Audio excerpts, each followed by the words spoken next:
Joining me now in this Sunday Morning Futures exclusive is Senate Majority Leader Senator John Thune. Senator, thanks so much for joining us. Great to be with you. Thanks, Maria. Where do the negotiations stand today? Well, there's not a lot to negotiate, Maria. It's the Democrats just need to open up the government. Right now, we're at a stalemate. They've now voted 4 times. We give them the opportunity, a clean, nonpartisan, short-term funding resolution that continues government funding for the next 7 weeks.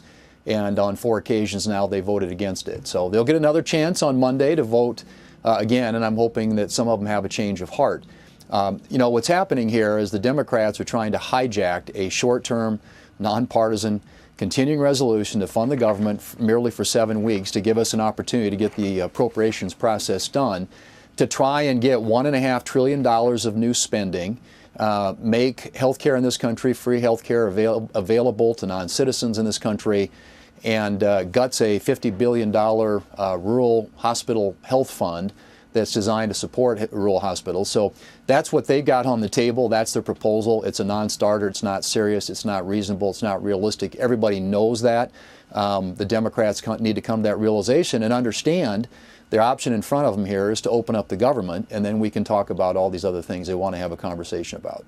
There are expectations out there from analysts that this shutdown could last weeks, not days. How long are you expecting this to go on? I think it's just as long as the Democrats want it to go on. I mean, they're the ones, they have the controlling card right now. The House has passed it. The president's prepared to sign it. There are a majority of, United States senators, 55 United States senators, a majority out of the 100, who are for it. All we need is another 5 Democrat senators to join us to get the 60 votes that are necessary to pass legislation in the Senate. So it's a very straightforward proposition. It's simply, are the Democrats going to open up the government or aren't they? And I think right now that's the question before the House. I mean, I hope there are reasonable ones out there. This is a Schumer shutdown. Chuck Schumer instigated this at the behest of a bunch of far-left liberal interest groups. But there are Democrats who are reaching out to Republicans, having conversations about how we might be able to get the government opened up again. So hopefully the reasonable Democrats will prevail there and not follow the lead, or follow the lead of their leader, I should say, and walk down this path of a government shutdown, which is detrimental to the American people, and they know that. And this is a very costly enterprise or endeavor for the Democrats to take, because it really does hurt people across this country, and it's a simple, straightforward proposition to get the government opened up again. So Monday at 5:30, you'll start with the procedural vote on the Democrats' plan, and then the GOP CR. You've already had 2 Democrats that have voted with the Republicans, including John Fetterman, who joined us here last weekend. Have you identified 5 more that you think could actually vote with Republicans already? There are conversations ongoing, Maria, where Democrats who I think realize this is a losing strategy for them, and it really ends in a dead end, want to find an off-ramp here and are talking to Republicans. And I've had some conversations with Democrats, but I think right now their leadership is stuck because these left-wing special interest groups are so adamant in their desire to fight President Trump. It's sort of this blind Trump derangement syndrome, if you will. They don't want to give the president a victory on anything. This is not giving him a victory on anything. This is simply continuing to fund the government for the next 7 weeks so we can continue the appropriations process. It really is, it's ironic in a way that this is where the Democrats have decided to pick their fight. But I think their liberal left is insisting on it, and so their leadership is being, it's the tail wagging the dog right now. But there are reasonable Democrats out there who are having conversations with Republicans, and I'm hopeful those are going to yield some results. I mean, at the end of the day, all these things that they want to do and that we're talking about, we're happy to have a conversation about, but that can't happen with the government shut down. So it's open up the government and or else. I mean, I think that's really the choice that's in front of them right now. I know that your colleague, Senator Mike Rounds, has been talking about one idea that would see the subsidies, the Obamacare subsidies, extended for 1 year and then would be followed by a 1-year phase down to return the tax credits to the pre-COVID levels. Is that something that you would support? Well, as I've said, Maria, and I've said this to anybody who has an idea, that those are all ideas we can talk about, but not while the federal government is being held hostage. Release the hostage. We'll have that conversation. Mike's got a proposal. Several other people in our conference and some Democrats have different ideas about what to do here. But that is a program, by the way, that is desperately in need of reform. You cannot just extend it, flat extend it. It is too flawed. The structurally design on it is a really, really poor return for the American taxpayer.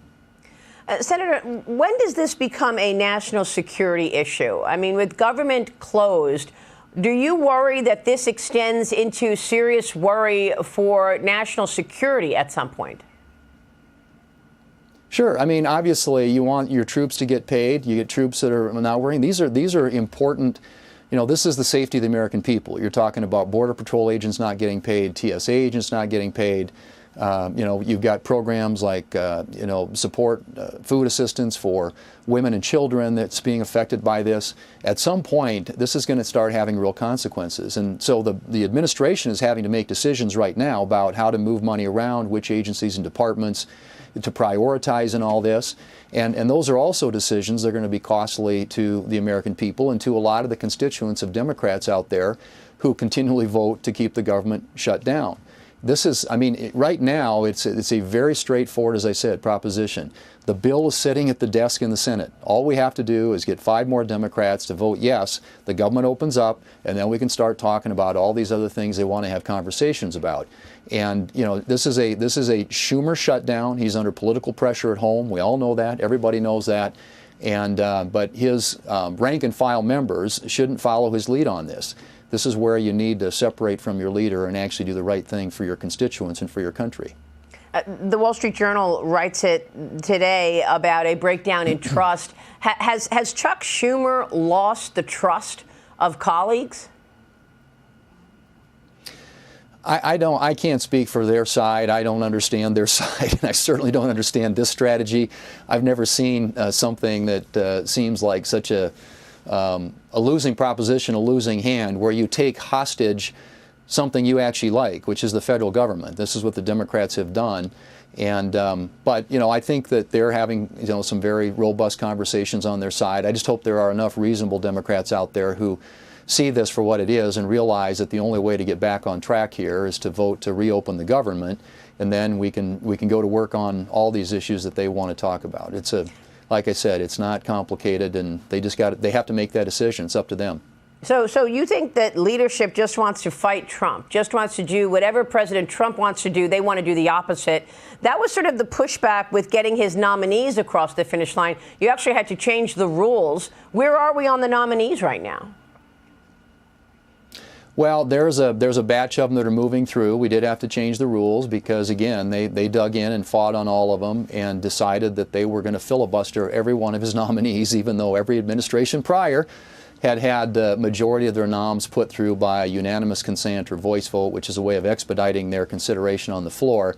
And so we were dragging this out, spending enormous amount of time. The Senate had become basically a personnel department where we were doing nothing but processing nominations. So we did change the rules in a way that allows us to consider some of these in batches. And there's about 100 of them that'll come through early next week. On, I think, Tuesday, we're set up to vote to get another 100 of them through. But this is the new business model for the Democrats in the Senate. They have decided to take everything hostage because of their hatred for the president. Wow. And I have to say, Maria, I don't understand it. It is irrational to me. But there are people on their side for whom this Trump derangement syndrome is borderline pathological. There's just no other explanation for it. They just want to fight everything that the president's trying to get done. Yeah, it's unbelievable because most people want there to be unity. The people want you to work together. Let me move on real quick before you go, Senator, on Hamas and what has happened here. The president is sending Steve Witkoff and Jared Kushner, the envoys, to Egypt to finalize this hostage release deal after Israel and Hamas apparently are accepting his 20-point proposal with reservations. What can you tell us about that? Well, I think that I'm hopeful. We're all very, very hopeful. Please let's get these hostages released. And I give the president and his team great credit for sitting down and being able to work out this, work with the Israelis, work with other neighbors in the region who care deeply about stability and peace in that area of the world. But I mean, I'm skeptical, obviously, as always, of Hamas and any other terrorist organization because, they as a fundamental matter of their charter want to eliminate and wipe out Israel on the map. And I think in the end they need to disarm, and that's something I think that's being asked of them, which we'll see if they're, in the end, willing to follow through on. But let's, give the president credit. Hopefully, this will be a deal that will result in a peaceful outcome in that region and the elimination and obliteration of Hamas and Hezbollah and other terrorist groups that have been wreaking havoc there literally now for decades. Yeah, for sure. All right, Senator, before we go, I don't see some kind of an action catalyst to actually get the government reopened. It's not like there's a debt limit discussion or, you've got the open enrollment for insurance on November 1st. But is there an action item that could actually swing leadership of the Democrat Party to work with you? Well, I think eventually everybody starts feeling it in a government shutdown, Maria, and their constituencies are going to feel it. And obviously, as the administration has to make decisions about what they're going to do now to manage the shutdown, that's going to have some impacts. But at the end of the day, it really isn't. To me at least, the real sacrifice here, too, is all the other things we need to be doing. You asked about national security. Right. We've got a defense authorization bill that's supposed to be on the floor, appropriations bills, permitting reform, all kinds of other things that's just been swept aside and hanging in the balance now over this shutdown. So it's really a function not only of opening up the government again, but it's also all the other things that Congress needs to be working on that we're not getting done right now. And I think there will be at some point a triggering action here. I think it's going to get uncomfortable, and nobody likes where we are. But the truth is, they just have left no alternative. As I said, we put this before them. The House has passed it. The president's ready to sign it. It used to be a routine thing. It was done 13 times when the Democrats were in the majority and President Biden was in the White House. We had continuing resolutions, short-term continuing resolutions. This is nonpartisan. We didn't put anything on it. It's no gimmicks, no policy riders, just a straightforward resolution to keep the government open so we can continue the appropriations work that honestly both sides, Republicans and Democrats in the Senate, want to do. So what happens in mid-November after this CR is expiring? Well, I think we'll face another deadline, but hopefully by then we'll have more appropriations work done. We've got 3 bills passed. They're in conference. If we can get those out of the conference across the floor into law, do a few more, it gets us in the muscle memory of actually doing the business of funding the government again the old-fashioned way, which is in the open and transparent way. Under the Schumer regime, when they had the majority in the Senate, they did all this behind closed doors in Chuck Schumer's office. We've got a different business model, and I think Democrats in the Senate see what we're trying to do, too, is something that empowers and enables them to have a voice in what happens around here. But there'll be another funding deadline. That's why I keep telling Democrats, you'll have another chance. If you want to take the government hostage again, you'll have leverage at that point, too.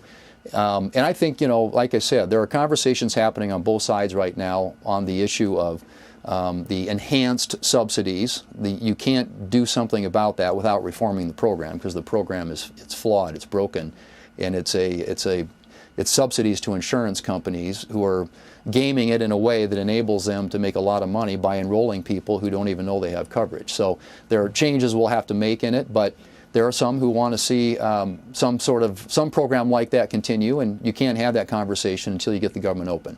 Of course. Senator, we'll be watching tomorrow night, Monday night, and the vote. We appreciate you joining us. Thank you, sir. Good to be with you. Thanks, Maria. And to you. Thank you. Senate Majority Leader John Thune. Thank you. Senate Majority Leader John Thune, RSD, said Sunday that some Democrats are looking for an off-ramp from the government shutdown when asked whether he has identified more lawmakers who could potentially reopen the government. There are conversations ongoing where Democrats, who I think realize this is a losing strategy for them, want to find an off-ramp here and are talking to Republicans. Thune told Sunday Morning Futures host Maria Bartiromo. The South Dakota Republican went on to say he has had some conversations with Democratic lawmakers, but added the party's leadership is stuck because of left-wing special interest groups. These groups are so adamant in their desire to fight President Trump. It's sort of this blind Trump derangement syndrome, if you will. They don't want to give the president victory on anything, he elaborated. Thune insisted, however, that reopening the government would not constitute a victory for Trump. Instead, the move simply funds the government for the next 7 weeks and allows the appropriations process to continue. It's ironic in a way that this is where the Democrats have decided to pick their fight, but I think their liberal left is insisting on it. It's the tail wagging the dog right now. But there are reasonable Democrats out there who are having conversations with Republicans, and I'm hopeful those are going to yield some results. The only choice in front of Democrats, he said, is to open up the government or else. The leading Senate Republicans' remarks come as the GOP-coined Schumer shutdown reaches day 5 with no end in sight. It is day 5 of the government shutdown. The House and Senate both dark this weekend despite an impasse over the budget. Republicans need at least 4 more Senate Democrats to approve a budget extension bill. The GOP controls the White House, both chambers of Congress. In the House, they've got 219 Republicans to 213 Democrats. The Democrats will gain another vote later in the month, though, when the winner of an Arizona special election is sworn in.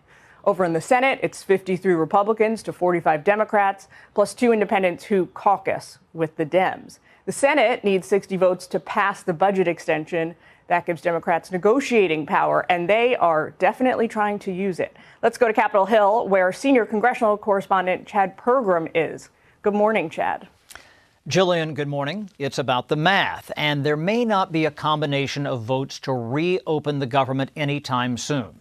No talks, no negotiations, and no work for many federal employees. The sides are casting blame about the shutdown.